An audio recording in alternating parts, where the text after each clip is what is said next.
is it you that matches the video and the light show to the performance? Yeah. Because there's also, I mean, for those who haven't seen the show, there's screens showing images from Ocarina of Time if you're playing Ocarina of Time or Metal Gear Solid. And I saw you play Shadows of the Colossus, and the horses are running, and it's all very cinematic. Yeah, no. Yeah, actually, yeah. I mean, the way a segment is created is that I'll put together the music arrangement first.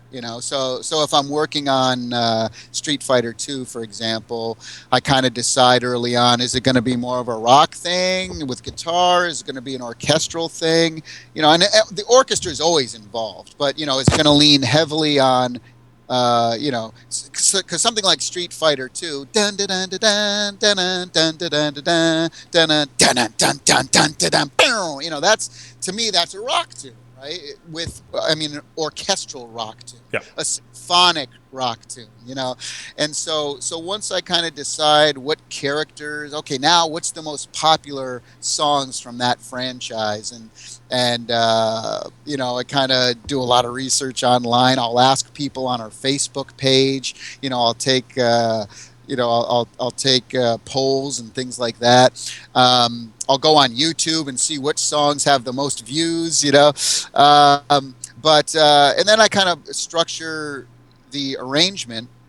And once that happens, then once I kind of get the orchestrators involved, and then I come up with a click track, meaning a tempo, an exact tempo. Because once I do that, then I can start to create the videos and the images, and I sync them exactly. One of the unique things about our show is that everything is completely 100% synced down to the hundredth of a second. I noticed that.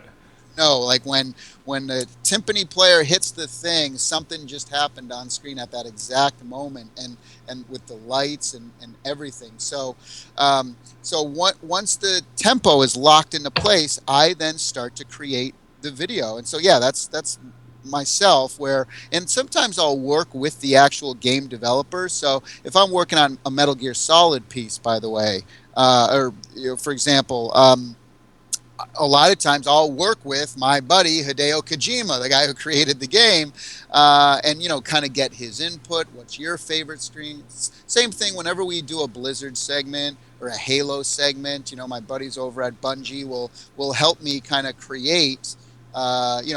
What scenes should we do? What scenes should we put together? This and that. And so, but then I'll do all the actual video editing, and then from there, once I have the visuals on screen, I might then put effects, because we have 3 screens. So the main screen will show the game itself, and then the side screens I might throw in, if we're doing God of War, for example, and on screen there's a big fireball, I might have fire come up on the, effects and fire come up on the side screens and things like that.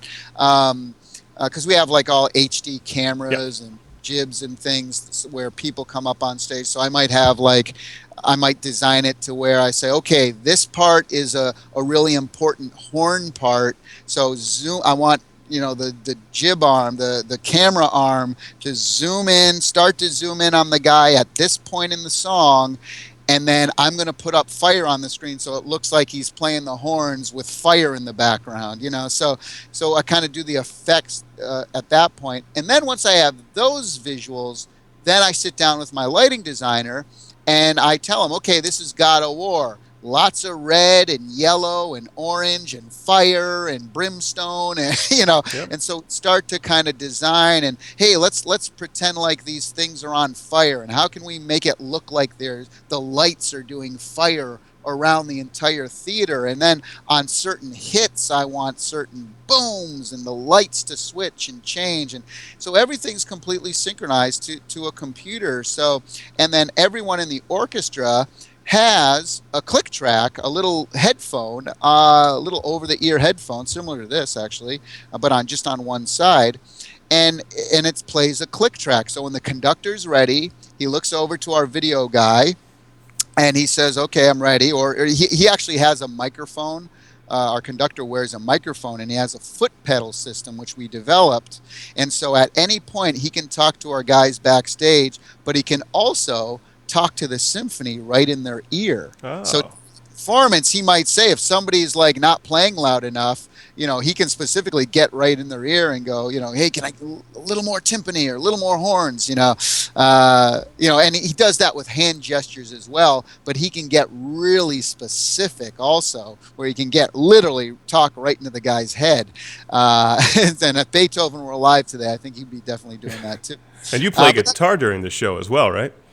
yeah, and I play guitar for some of the pieces. I kind of try to build the show where you want by the end we're throwing the kitchen sink at you, Yeah. where there's guitar, there's lights, there's video, there's just everything on stage going crazy. So yeah, I mostly play guitar in the second half of the show to kind of take it up a notch. Now, you've played all over the United States, and I believe you played all over the world as well. Is there a difference between the audiences, and where all have you played?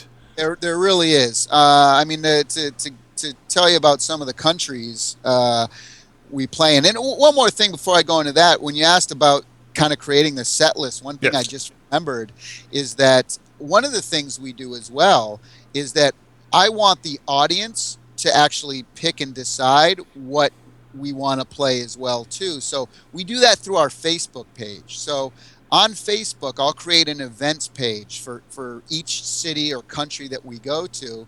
And in that page, I'll say, look, what do you want to hear? And I start making notes. Like our next show, for example, is in London, Ontario, up in Canada.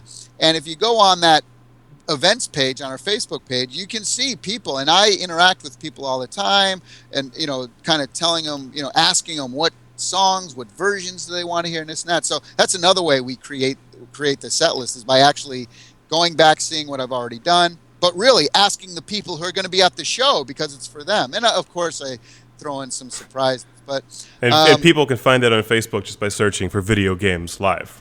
yeah, just Okay. Video Games Live, exactly. And there's probably there's a lot of them, but you'll see the one with the main hits. It comes up first, I think.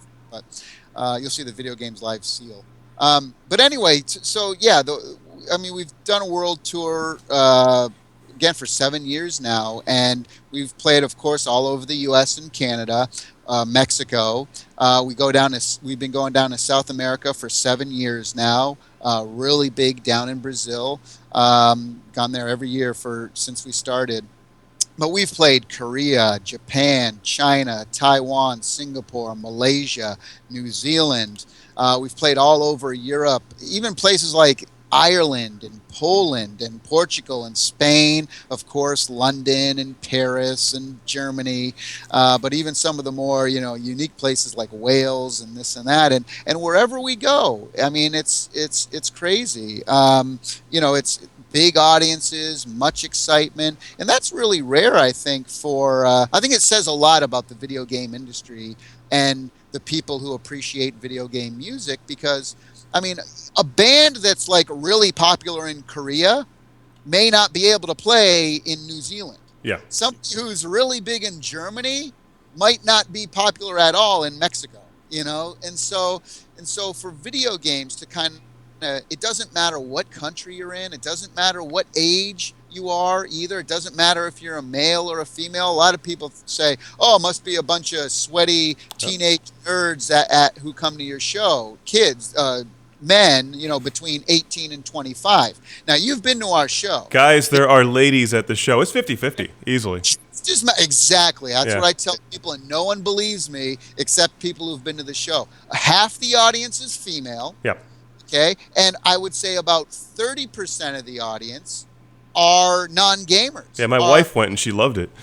There you go. Okay, perfect example. And there's grandmothers taking their grandkids, and there's moms taking the neighborhood kids. Yeah. And that was the thing. See, I created the show just as much for your wife as I did for you, and that was the whole idea. Is I didn't want to create just a show for just hardcore gamers. Now, that being said, there's a lot of inside jokes and a lot of game jokes, but what's cool about that is your wife probably turned to you at some point and said, "Why is that funny?" And then you get to explain it to her. Well, she didn't get the Metal Gear Solid guy with the exclamation point on his back.